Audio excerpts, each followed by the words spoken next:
Good morning दोस्तों, स्वागत है आपका अपने YouTube channel current affairs with Rajput sir में।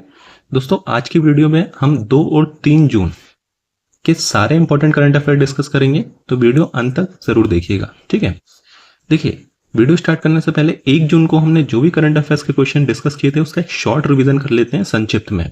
ठीक है, तो शुरू करते हैं। हाल ही में आईपीएल 2026 का खिताब किस टीम ने जीता है दोस्तों? तो ये जीता है रॉयल चैलेंजर बेंगलुरु ने। हाल ही में आरसीबी ने गुजरात टाइटंस को हरा के आईपीएल 2026 का खिताब जीत लिया है। ठीक है, अच्छा आरसीबी के कप्तान कौन है इसमें? रजत पाटीदार। और वहीं जो लास्ट फाइनल हुआ था गुजरात टाइटंस के साथ, इसमें विराट कोहली द्वारा नाबाद 75 रन की पारी खेली गई थी और ये as a man of the match भी रहे हैं। ठीक है दोस्तों, अगला प्रश्न हमने डिस्कस किया था मई 2026 में भारत का पहला स्काई कास्ट सिस्टम किस हवाई अड्डे पर स्थापित किया गया है दोस्तों? तो ये स्थापित किया गया है इंदिरा गांधी इंटरनेशनल एयरपोर्ट में। ठीक है, ये रियल टाइम मानसूनी पूर्वानुमान की जानकारी देगा। ठीक है, सही विश्लेषण करके मानसून की जानकारी रियल टाइम में उपलब्ध कराएगा स्काई कास्ट सिस्टम। तीसरा हमने बात करी थी हाल ही में वित्तीय सेवा विभाग द्वारा कौन सा पोर्टल लॉन्च किया गया दोस्तों? तो ये लॉन्च किया गया है common landing portal for unclaimed financial assets. ठीक है, इसमें कोई भी सिविलियंस अपनी अनक्लेम्ड प्रॉपर्टी, चाहे वो बीमा से रिलेटेड हो या शेयर्स हो, म्यूचुअल फंड्स हो, जो क्लेम नहीं की गई है, इसकी जानकारी इस पोर्टल के माध्यम से उपलब्ध हो जाएगी। नेक्स्ट हमने बात करी थी ताइपेई कैपिटल कप 2026 में भारत ने कुल कितने पदक पुरस्कार जीते हैं दोस्तों? तो ये जीते हैं 5 पदक पुरस्कार, जिसमें से 2 हैं सिल्वर मेडल और 3 हैं मेरिट अवार्ड्स। ठीक है दोस्तों, अगला हमने डिस्कस किया था हाल ही में भारतीय हज मिशन को कौन सा पुरस्कार प्रदान किया गया है? तो ये पुरस्कार प्रदान किया गया है लवायतम अवार्ड। ठीक है, लवायतम अवार्ड जो भारत में जो भारतीय लोग हज की यात्रा पर जाते हैं उनको बेहतर तरीके से बेहतर सुविधाएं उपलब्ध कराने के लिए यह अवार्ड दिया जाता है। कौन सा अवार्ड दिया जाता है? लवायतम अवार्ड। नेक्स्ट बात करी थी हिंदी पत्रकारिता दिवस प्रत्येक वर्ष कब मनाया जाता है? तो ये मनाया जाता है दोस्तों 30 मई को। कब मनाया जाता है? 30 मई को। अच्छा, किस लिए मनाया जाता है? जो एक अपना पहला हिंदी समाचार पत्र था जिसका नाम था उदंड मार्तंड। उदंड मार्तंड ये लागू हुआ था और इसकी स्थापना करी थी पंडित जुगल किशोर शुक्ला जी ने, जो कि एक पत्रकार थे। इसी उपलक्ष्य में प्रत्येक वर्ष 30 मई को हिंदी पत्रकारिता दिवस मनाया जाता है। ठीक है, हाल ही में भारत विश्व की कौन सी सबसे अधिक डिजिटलीकृत अर्थव्यवस्था या डिजिटाइज्ड इकोनॉमी बन गया है? तो ये बन गया है 5th इकोनॉमी। ठीक है, अच्छा पहले पे कौन से है? पहले पे America, United states of America first number पे। दूसरे पे कौन से? दूसरे पे है चाइना। दूसरे पे चाइना है और तीसरे पे है सिंगापुर। तीसरे पे सिंगापुर। तो अमेरिका, चाइना, सिंगापुर ये पहली, तीसरी, फर्स्ट 3 सबसे ज्यादा डिजिटाइज्ड इकोनॉमी है और भारत है 5वें नंबर पे। ठीक है, अच्छा चौथे नंबर पे कौन से? चौथे नंबर पे नेदरलैंड। ठीक है दोस्तों, नेक्स्ट बात करी थी हाल ही में प्रथम स्ट्रेटेजिक इन्वेस्टमेंट प्लान एसआईपी को लागू करने वाला देश का पहला राज्य कौन सा बन गया है? तो ये बन गया दोस्तों आंध्र प्रदेश।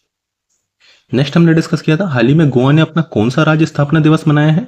तो ये मनाया दोस्तों 40वां स्थापना दिवस। ठीक है, अच्छा गोवा की स्थापना कब हुई थी? तो ये हुई थी 30 मई 1987 को। 30 मई 1987 को गोवा राज्य बना था और इस वर्ष 40वां स्थापना दिवस उसने मनाया है। नेक्स्ट हमने बात करी थी हाल ही में सीपी ग्राम्स एआई सक्षम वॉइस चैटबॉट समाधान दीदी किसने लॉन्च किया है? तो ये लॉन्च किया है जितेंद्र सिंह ने। जितेंद्र सिंह जो है साइंस एंड टेक्नोलॉजी मिनिस्टर है, साइंस एंड टेक्नोलॉजी मिनिस्टर है और इन्हीं के द्वारा हाल ही में समाधान दीदी पोर्टल लॉन्च किया गया है। नेक्स्ट बात करी थी हाल ही में भारत विश्व की कौन सी सबसे अधिक डिजिटलीकृत अर्थव्यवस्था बन गया है? तो ये हमने डिस्कस कर लिया 5वां, है ना, चीजें रिपीट हो गई हैं। तो दोस्तों अब हम डिस्कस करेंगे 2 और 3 जून 2026 के सारे करंट अफेयर्स, तो वीडियो लास्ट तक देखना है आपको।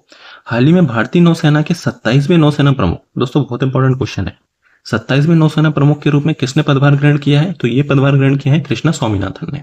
ठीक है, ये फोटो में दिख रहे हैं यही है कृष्णा स्वामीनाथन जी। ये 27वें प्रमुख नौसेना प्रमुख बन गए हैं, है ना, चीफ ऑफ नवल स्टाफ। अच्छा इससे पहले कौन थे? इससे पहले 26वें नंबर के थे chief of naval staff admiral Dinesh Kumar Tripathi ji, admiral Dinesh Kumar Tripathi. और इनको सक्सीड किया है किसने? कृष्णा स्वामीनाथन जी ने। इनके स्थान पर दिनेश कुमार त्रिपाठी जी सेवानिवृत्त हो गए हैं और वहीं 31 मई 2026 को कृष्णा स्वामीनाथन जी ने पदभार ग्रहण कर लिया है। नेक्स्ट बात करते हैं, ये भी बहुत इंपॉर्टेंट क्वेश्चन है, हाल ही में भारत के नए chief of defence staff CDS के रूप में किसने पदभार ग्रहण किया है? Who has recently assumed charge S India's new chief of defence staff? तो दोस्तों ये बन गए हैं एन एस राजा सुब्रमण्यम। पिक्चर में दिख रहे हैं यही है एन एस राजा सुब्रमण्यम। इन्हीं के द्वारा हाल ही में CDS chief of defence staff का पदभार ग्रहण किया है। अच्छा, ये तीसरे नंबर के सीडीएस बने, तीसरे नंबर के सीडीएस बने हैं। तो पहले नंबर के कौन थे, पता होना चाहिए। पहले नंबर के सीडीएस थे जनरल विपिन रावत। पहले नंबर के सीडीएस थे जनरल विपिन रावत, विपिन रावत जी। ठीक है दोस्तों, ये पहले सीडीएस थे और वहीं नेक्स्ट सीडीएस थे अनिल चौहान जी, ये सेकंड नंबर के सीडीएस बने थे। ठीक है, वहीं थर्ड सीडीएस बन गए हैं एन एस राजा सुब्रमण्यम जी, है ना, जनरल एन एस राजा सुब्रमण्यम।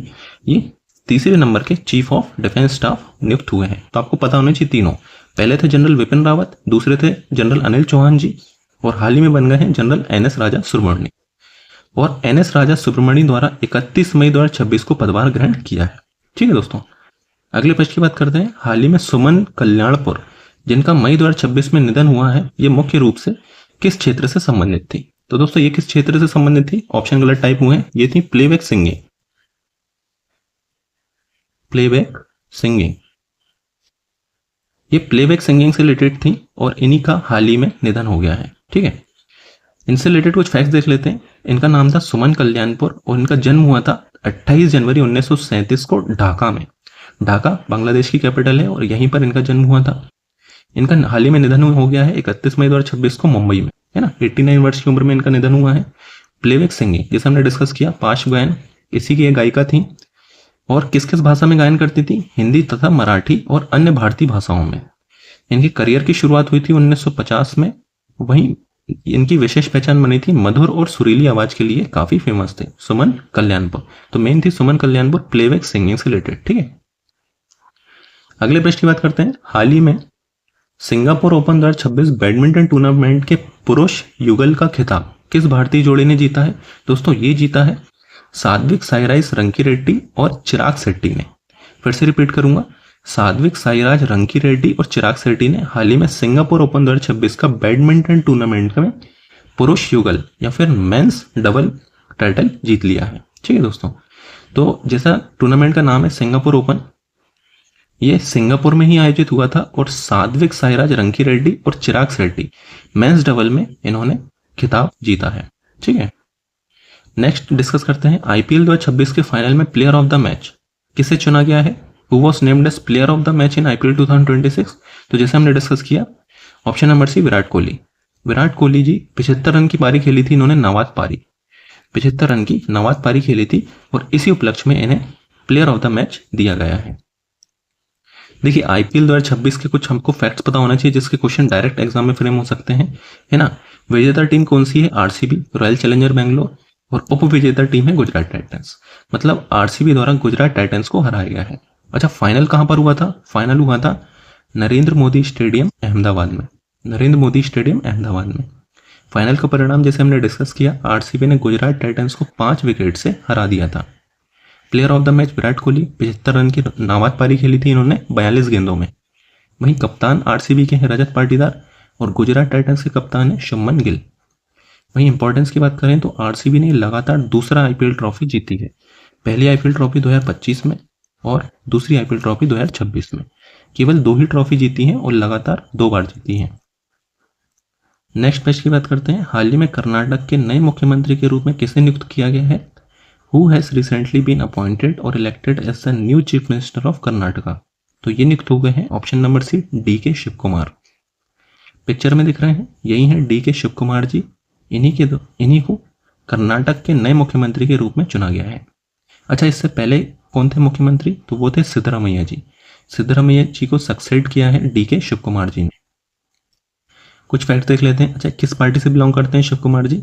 कर्नाटक कांग्रेस विधायक दल CLP। और 3 जून 2026 को कर्नाटक के नए मुख्यमंत्री के रूप में इन्होंने शपथ ली है। अच्छा, इनका नाम का प्रस्ताव किसने दिया था? पूर्व चीफ मिनिस्टर सिद्धरामैया जी ने। ठीक है, नेक्स्ट प्रश्न की बात करते हैं।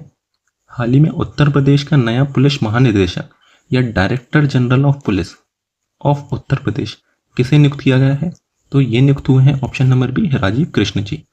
ठीक है, पिक्चर में दिख रहे हैं, यही है राजीव कृष्णा जी, और इन्हीं को हाल ही में उत्तर प्रदेश का स्थायी रूप से डायरेक्टर जनरल ऑफ पुलिस नियुक्त किया है। ठीक है। अच्छा, इससे पहले कौन थे? इन्होंने प्रशांत कुमार जी को सक्सीड किया है। प्रशांत कुमार जी को अस्थायी रूप से चार्ज दिया था डीजीपी का, और इन्हीं को सक्सीड करके हाल ही में राजीव कृष्णा जी ने डायरेक्टर जनरल ऑफ पुलिस का पदभार ग्रहण किया है। ये एक आईपीएस अधिकारी हैं 1991 बैच के, और 2022 के बाद उत्तर प्रदेश के पहले स्थायी डीजीपी बने हैं। तो इतने फैक्ट्स आपको पता होना चाहिए। नेक्स्ट प्रश्न की बात करते हैं। मई 2026 में भारत का सकल वस्तु एवं सेवा कर या GST, goods and service tax collection कितना हुआ है? तो ये हुआ है दोस्तों 1.94 लाख करोड़ से अधिक। 1.94 लाख करोड़ से ज्यादा कलेक्शन हुआ है जीएसटी। ठीक है, तो ये सबसे ज्यादा कलेक्शन है इस बार का, है ना। 2025 की बात करें तो 2025 में 1.88 लाख करोड़ का संग्रह या कलेक्शन हुआ था, है ना। और 2025 की तुलना में 2026 में 3.2% की वृद्धि हुई है। कितनी? 3.2% की। ठीक है। अगले प्रश्न की बात करते हैं। हाल ही में विश्व दुग्ध दिवस या वर्ल्ड मिल्क डे कब मनाया गया है? दोस्तों ये मनाया गया है 1 जून। प्रत्येक वर्ष 1 जून को वर्ल्ड मिल्क डे या विश्व दुग्ध दिवस मनाया जाता है। अच्छा, डेज मनाते हैं तो उसकी थीम आपको पता होना चाहिए। तो थीम इस बार की थी celebrating women farmers, celebrating women farmers, है ना।